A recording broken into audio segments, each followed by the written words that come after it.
कैलास राणा शिवचंद्र मोळी फणींद्र माथा मुगटी झळाळी कारुण्य सिंधू बहुदुःखहारी तुझवीन शंभो मज कोण तारी। नमस्कार मंडळी, बघा श्रावण महिन्याला सुरुवात झाली आहे।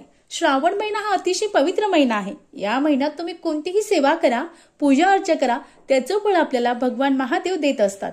अनेकांना वाटतं की माझी एखादी इच्छा आहे ती पूर्ण व्हावी, तर अनेक जण या महिन्यामध्ये न चुकता महादेवाची अनेक विविध सेवा पूजा अर्चा करत असतात।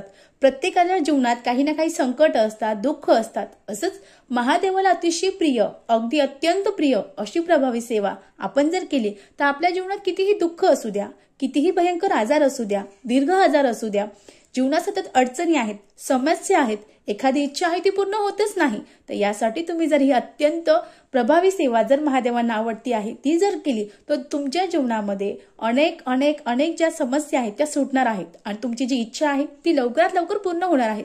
अहो मंडळी, मग त्याची सेवा कोणती? जर तुमच्याकडून ही सेवा झाली नाही तर तुम्हाला त्यासाठी सुद्धा मी अगदी साधी आणि अतिशय सोपी सेवा सांगणार आहे। महादेवाची तुमच्यावर लवकरात लवकर जी कृपा आहे ती होणार आहे आणि तुमची जी इच्छा आहे ती लवकरात लवकर पूर्ण होणार आहे। अहो मंडळी, मग ती सेवा कोणती? तर महादेवांना अतिशय प्रिय म्हणजे रुद्र अभिषेक आहे। रुद्र अभिषेक जर आपण केला तर रुद्र अभिषेकने तुमची कोणतेही आजार असू द्या, कितीही दुःख असू द्या, कितीही समस्या असू द्या किंवा एखादी इच्छा आहे ती पूर्ण होत नाही, यासाठी जर तुम्ही ही अतिशय साधी आणि सोपी सेवा केली त्याचं निश्चित फळ तुम्हाला लाभणार आहे। मग सेवा कशी करायची? तर बघा, आपण रुद्राभिषेक हे घरी करू शकतो, मंदिरात करू शकतो किंवा एखाद्याचे ज्योतिर्लिंग आहे त्या ज्योतिर्लिंगात देखील तुम्ही ही सेवा करू शकतात। जर ज्योतिर्लिंगाच्या ठिकाणी जर आपण रुद्राभिषेक केला तर याचं पुण्यफळ आपल्याला 1% नाही तर 100% भेटत असतं। आपण जर घरी केलं तरी चालेल, आपल्या आजूबाजूला महादेवाचं मंदिर असेल आपण तिथे देखील जाऊन रुद्राभिषेक करू शकतो। तुम्हाला जसं शक्य असेल तसं तुम्ही रुद्राभिषेक करावा। आता रुद्राभिषेक करायचा आहे, वेळ नाही पण तरी आम्हाला रुद्राभिषेक करायचा आहे, मग रुद्राभिषेक कसा करायचा? तर रुद्राभिषेक करायला आपल्याकडे शिवपिंड असेल अतिशय उत्तम, आपल्याला शिवपिंड घ्यायची आहे, तामणात ठेवायची आहे। आता तुम्ही रुद्राभिषेक करणार आहात, मग त्यासाठी तुम्हाला काही वस्तू लागणार आहेत, त्या वस्तूची आधी आपल्याला तयारी करून घ्यायची आहे। आपल्याला एक ताट घ्यायचं आहे, ताटामध्ये शुद्ध जल घ्यायचं आहे, भस्म घ्यायचं आहे, शिवपिंड ठेवायची आहे, काही फुलं ठेवायची आहे, बेलपत्र ठेवायचं आहे, त्यानंतर अगरबत्ती, तुपाचा किंवा तेलाचा दिवा ठेवायचा आहे, कापूर ठेवायचं आहे, आरती ठेवायची आहे, नैवेद्य म्हणून तुम्ही ड्राय फ्रुट्स फळं ठेवू शकतात, त्यानंतर चंदन ठेवायचं आहे, त्यानंतर सगळ्यात महत्वाचं म्हणजे जल, पंचामृत। आता पंचामृत तुम्ही पूर्ण तयार करून घेतलं अतिशय उत्तम, पण शक्यतो आपण महादेवाला जर एक एक वस्तू अर्पण केला तर याचं निश्चित फळ सुद्धा आपल्याला चांगलं भेटणार आहे। आपल्याला एका वाटीत दही, एका वाटीत दूध, एका वाटीत तूप, एका वाटीत मध आणि एका वाटीमध्ये आपल्याला वर घ्यायची आहे आणि आपल्याला हे सर्व ताटामध्ये तयारी करून घ्यायची आहे। त्यानंतर आपल्याला आता अभिषेक सुरू करायचा आहे, तामण घ्यायचं आहे, तामणामध्ये आपली जी शिवपिंड आहे ती ठेवायची आहे। ठेवल्यानंतर आपल्याला शुद्ध जलाने अभिषेक करायचा आहे। आता रुद्राभिषेक करताना तुमच्याकडे एखादे पुरोहित असेल, ब्राह्मण असेल, तुम्ही त्यांच्या हाताने रुद्राभिषेक करू शकतात, कारण त्याचं सुद्धा आपल्याला विशेष फळ भेटतं। पण आता आमच्या आजूबाजूला ब्राह्मण नाही तरी आम्हाला करायचं आहे, मग तुम्हाला रुद्राभिषेक येत असेल, रुद्रपठण येत असेल तर तुम्ही रुद्रपठण करू शकता, नसेल येत तर तुम्ही शक्यतो युट्यूबला सुद्धा रुद्राभिषेक आहे, 1 पाऊण तासाचा आहे, तुम्ही तो लावू शकतात आणि रुद्राभिषेक करू शकतात। त्यानंतर रुद्राभिषेक करायचा आहे, शुद्ध जलाने अभिषेक करायचा आहे। त्यानंतर आपण जे सगळे पंचमृताचे जिन्नस घेतले होते त्याने एकेकाने आपल्याला ते अर्पण करायचं आहे महादेवाला। अर्पण केल्यानंतर परत शुद्ध जलाने अभिषेक करायचा आहे। आपल्याला तामणातून ती जी शिवपिंड आहे ती काढून घ्यायची आहे, देवघरात ठेवा किंवा पाट असेल तर पाटावर पांढऱ्या रंगाचा कपडा टाकून, वस्त्र टाकून त्यावर ती शिवपिंड ठेवायची आहे। त्यानंतर शिवपिंडीला आपल्याला चंदन, भस्म अर्पण करायचं आहे, बेलपत्र अर्पण करायचे आहे, फुलं अर्पण करायची आहे, नैवेद्य तुम्ही जो तयार केला असेल तो दाखवायचा आहे आणि त्यानंतर आरती करायची आहे। संध्याकाळी दुपारी तुम्ही जेव्हा आरती करणार आहात त्यावेळेस आपल्याला महादेवाला दही भाताचा किंवा लाडूचा चुरम्याचा नैवेद्य दाखवायचा आहे, कारण तुम्ही अतिशय प्रभावी जी सेवा आहे रुद्राभिषेक ती केला आहे। आता मंडळी, सगळ्यात महत्वाचं, रुद्राभिषेक करायला आपल्याला मिनिमम 1 किंवा 1.5 तास लागणार आहेत। आता अनेक जण वर्किंग आहात, सगळ्यांना वाटतं सेवा करावी, पण सेवा करायची आहे तुम्ही अगदी शॉर्टकट सांगा, लवकर सांगा, वेळ कुणाकडेही नाही, सर्वांना करावं असं वाटतं, कारण जीवनात अनेक प्रश्न असतात। आता प्रत्येक प्रश्नाचं उत्तर विज्ञानच देईल असं नाही, काही आध्यात्मिक जोड सुद्धा आपण त्याला दिली तर आपल्या जीवनातील अनेक प्रश्न सुटणार आहेत। मग काय करायचं?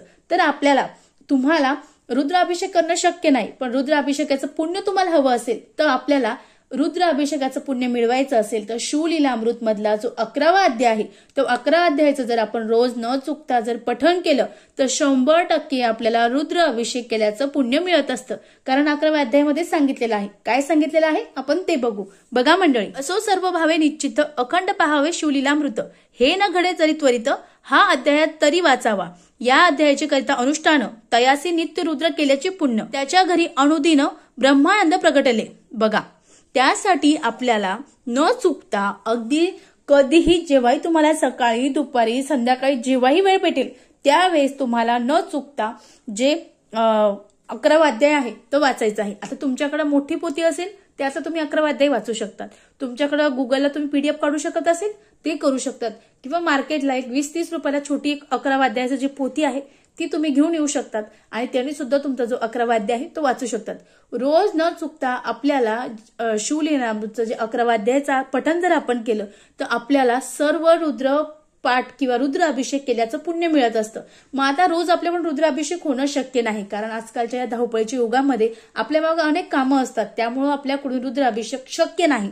मग शक्य नसल्यावर आपल्याला महादेवाची काही ना काही पूजा करायची आहे. आपल्या जीवनात अनेक समस्या आहेत, अडचणी आहेत, ते आपल्याला दूर करायचे आहे. मग ह्या दूर करण्यासाठी आपण जर हा रुद्राभिषेक किंवा रुद्राध्याय जो आहे तो केला अतिशय उत्तम. आता तुमच्याकडे वेळ असेल तर तुम्ही रुद्राभिषेक करू शकतात, पण शक्यतो आजकाल वेळ कुणाकडे नाही. प्रत्येकाला वाटतं मी काही ना काही सेवा करावी, देवाची अखंड कृपा माझ्यावर, माझ्या घरावर, माझ्या परिवारावर, माझ्या पत्नीवर, पतीवर, मुलांवर, सर्वांवर असावी, पण मग शक्य नाही. मग तुम्ही अगदी एक 10 मिनिटं तुम्हाला 11वा अध्याय जो आहे तो वाचायला लागणार आहे. मग अगदी 10 मिनिटात जर आपल्याला ही जर रुद्राभिषेकाचं पुण्य मिळत असेल तर अनेक महिलांनी, पुरुषांनी, मुलांनी, मुलींनी अगदी हा 11वा जो अध्याय आहे तो कोणीही वाचू शकतो. याला वय किंवा मुलगा, मुलगी, पत्नी, पती याला काहीही नाही. तुम्ही केव्हाही वाचू शकता, याला सुद्धा वेळ नाही.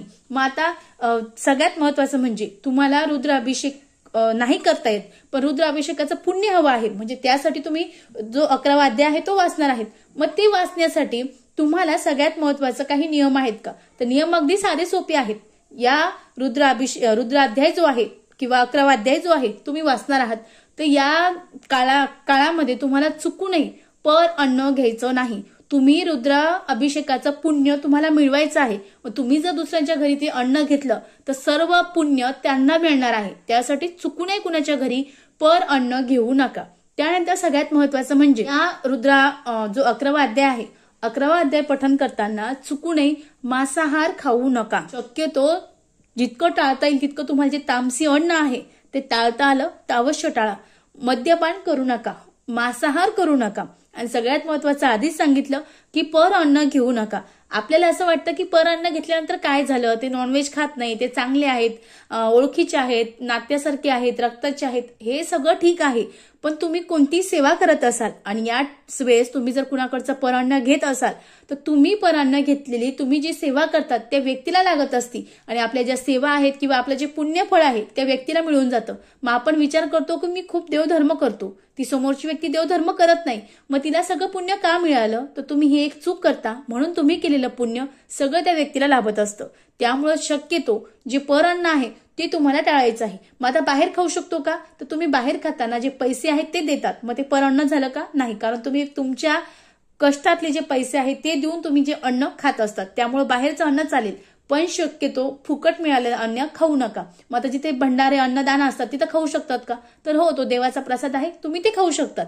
पण शक्यतो आजूबाजूला मित्र मैत्रिणी नातेवाईक जे आहेत त्यांच्याकडे तुम्हाला शक्यतो पर अन्न खायचं नाही. बघा, अतिशय साध्या आणि अतिशय सोप्या पद्धतीने आपल्याला रुद्र अभिषेकाचं जे पुण्य आहे ते लाभणार आहे. पण पुण्य लाभण्यासाठी आपल्याला न चुकता रोज रुद्र अभिषेकाचं पुण्य मिळवण्यासाठी रोज 11वा अध्याय वाचायचा आहे. अगदी 10 मिनिटात तुम्हाला सर्व रुद्र अभिषेक केल्याचं पुण्य मिळणार आहे. त्यामुळे खरंच सांगते, अगदी हात जोडून सांगते की ही सेवा तुम्हाला अतिशय फलदायी ठरणार आहे. तुमच्या जीवनात अनेक अडचणी, समस्या, सगळ्यात महत्वाची दुःख आणि जे दुर्धर आजार आहे ते बरं होत नाही, त्या आजारावर सुद्धा अतिशय महत्वाची आणि अतिशय प्रभावी सेवा आहे. सर्वांनी करावी. सर्वांवर महादेवाची अशीच अखंड कृपा राहणार आहे. झाले, सेवा महाराजांच्या चरणी रुजू करते. व्हिडिओ कसा वाटला कमेंट्स करा. चॅनलला नवीन असाल सबस्क्राईब करा. परत भेटू एका नवीन व्हिडिओमध्ये. श्री स्वामी समर्थ. धन्यवाद.